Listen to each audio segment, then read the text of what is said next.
E aí, pessoal, dentro desse conceito de endoculturação, a gente tem umas contribuições de teóricos, filósofos, até mesmo antes dessa própria ideia, eles contribuíram, né? Mas a gente tem que ter cuidado aí com um certo anacronismo. Por exemplo, a gente cita aqui Locke, Rousseau, eles não estavam pensando exatamente nisso, mas as suas teorias deram base também para isso. Então, quando Locke pensa o homem enquanto uma tábula rasa e que a gente vai aprendendo, vai passando por esse processo de experiências e essa experiência é que vai nos formando, então é um argumento para os antropólogos, né, que combatem os determinismos biológicos, geográficos, e não, a nossa própria forma de ser é uma forma que a gente nasce sem saber muita coisa, né? A gente nasce como uma folha em branco, então a gente vai se preenchendo com as experiências, né? Rousseau também ele vai ter um papel muito forte nisso quando ele vai defender esse processo de educação, né? E uma obra que vai ser fundamental é a do Kroeber, quando ele vai falar do superorgânico. É pela cultura que nos distanciamos do mundo animal. O orgânico é o mundo animal. O superorgânico é o que? O homem ele tem a capacidade de superar a sua condição orgânica. E é justamente pela essa produção cultural, essa forma de vida que ele produz, né? Os animais, eles se baseiam no instinto, mas os homens eles são capazes de produzir culturas, né? E a questão da nossa própria evolução, da nossa própria condição de sobrevivência enquanto espécie, né? Lembra lá que não é os mais fortes que sobrevivem, mas é aqueles que têm a capacidade de se adaptar. E a nossa forma de adaptação ela é muito distinta porque ela não é apenas orgânica, né? A gente não tem asas, mas a gente cria um avião e aí pode voar da mesma forma, né?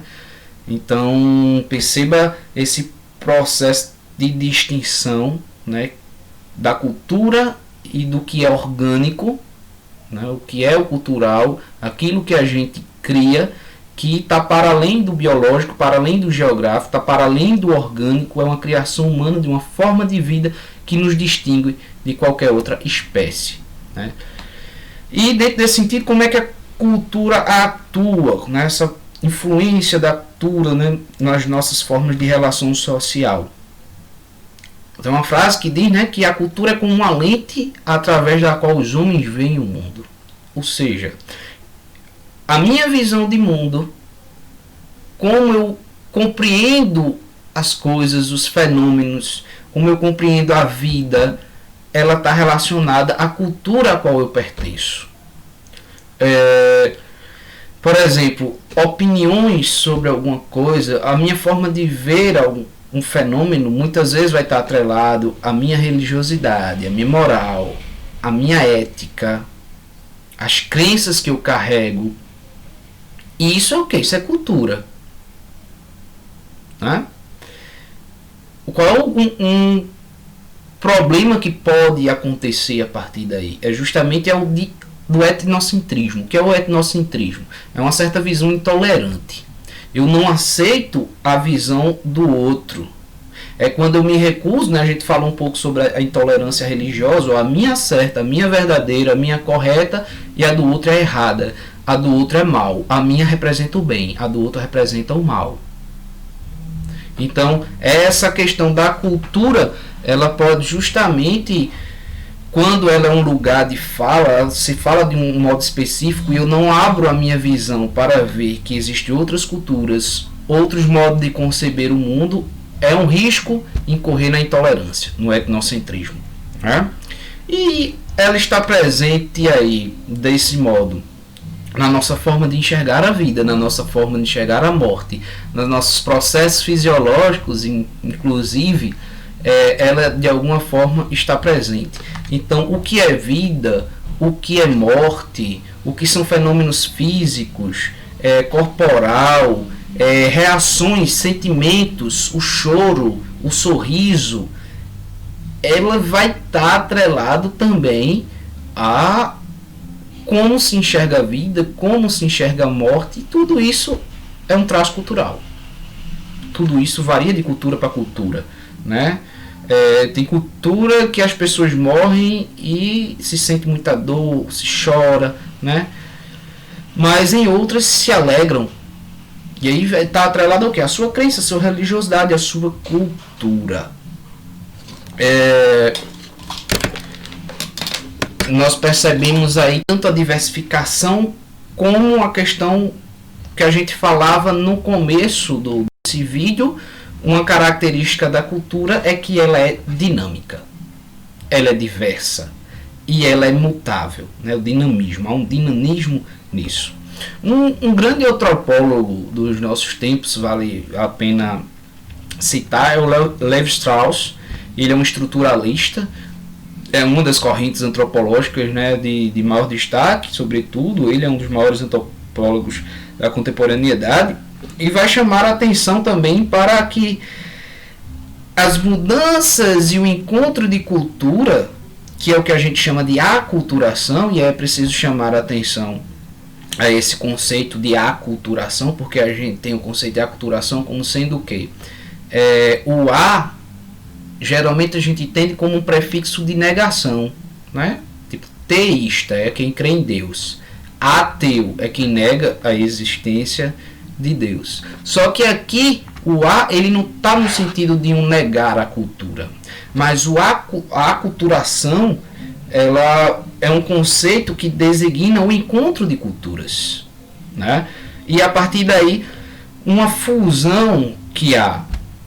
Então você tem na formação do Brasil, por exemplo, cultura europeia vinda de Portugal, uma cultura indígena já presente aqui e uma cultura africana que vem junto com os europeus. A gente citou esse exemplo quando a gente fala do sincretismo religioso. Nós temos aí um encontro de culturas. E esse encontro de cultura vai formar uma nova cultura também, que é típica daqui, do nosso povo, né? Daquilo que passou a ser Brasil. Então isso é construído, é uma construção que vem desse processo de encontros de culturas, que a gente vai chamar de aculturação. Só que a gente recebe isso, a gente não recebe passivamente, pacificamente. Muitas vezes tem um conflito, né? Muitas vezes isso gera um conflito até de fato as coisas se reorganizarem e estabelecer ali uma nova cultura.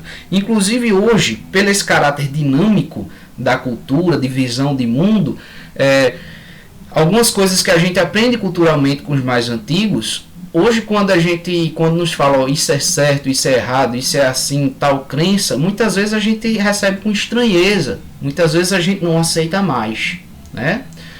Quando a gente escuta um conto folclórico, quando a gente algumas questões morais, geralmente a gente olha assim com desconfiança, nem dá muito valor, ou não tem a mesma forma de se relacionar com isso. Por quê? Porque há um certo conflito dado essa mudança de geração, os conhecimentos que vão sendo desenvolvidos, a mudança da ciência e tudo isso que vai nos fazendo mudar a nossa visão de mundo, né? Dado essas questões, dado tudo isso que a gente viu, a gente tem algumas manifestações culturais. Então quando se diz que tu tem cultura, tu não tem cultura, a gente pode distinguir em uma cultura erudita, cultura clássica, geralmente europeia, e uma cultura popular, né? Uma cultura mais popular, típica de determinado povo, mais presente ali, mas que tudo é cultura, tudo é uma produção humana, são formas culturais, né? Não é que um é cultura e que o outro não, e que um vale mais do que o outro. Claro, é que há músicas de um esplendor tão grande, de uma manifestação artística tão sublime, que a gente não pode comparar com aquilo que vem, por exemplo, de uma indústria cultural, que a gente vai ver mais à frente, que é reproduzido a partir de uma indústria cultural, né? Mas não deixa de ser cultura. Então há essas distinções entre cultura erudita e popular, né? Dentro disso a gente pode observar ainda que nós construímos patrimônios culturais. Então, por exemplo, há os patrimônios materiais, tipo Cristo Redentor, ele é físico, você pode tocar, você pode subir nele, é um patrimônio cultural, é uma construção histórica e que é um bem material. Mas existe também as construções culturais históricas que são imateriais. Por exemplo, o frevo. A gente não consegue tocar, agarrar, pegar. A gente dança, a gente se anima, causa algo em nós, mas que é imaterial, né? Então é um pouco também está atrelado aí essa questão da cultura. Diante de tudo isso que a gente viu, a gente espera ter esclarecido vários pontos aí, vários aspectos sobre esse tema, né?